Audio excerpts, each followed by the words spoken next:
slightly undo the wheel nuts and jack the car up. I've used the standard jack that comes with the car and put an axle stand underneath, which is under one of the suspension arms, the mounting points to secure the car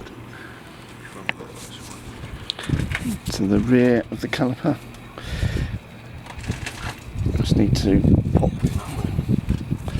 the cover off and we can get the Allen key onto that.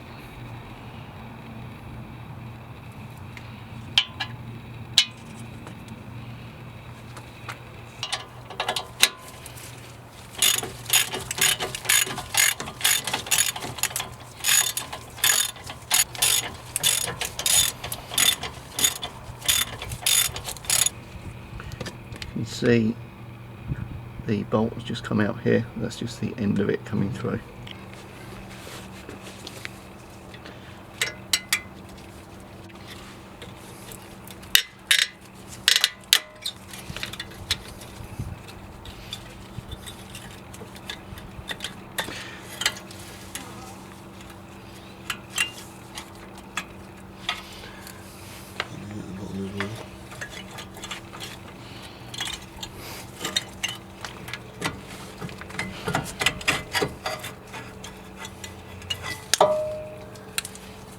Still not dead.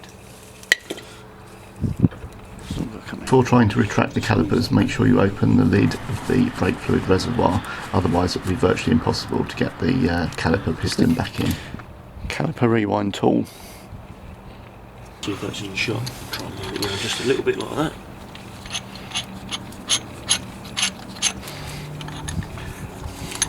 Let's now push the caliper all the way back in.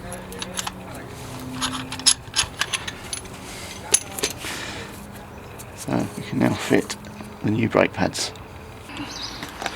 I bought some Pagid brake pads. Just put the two brake pads now in and just need to put this back on to the disc.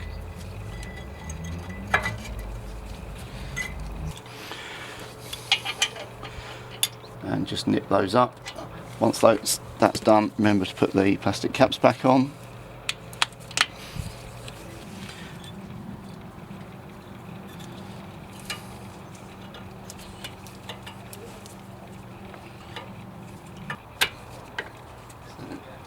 Just make sure the spring is completely...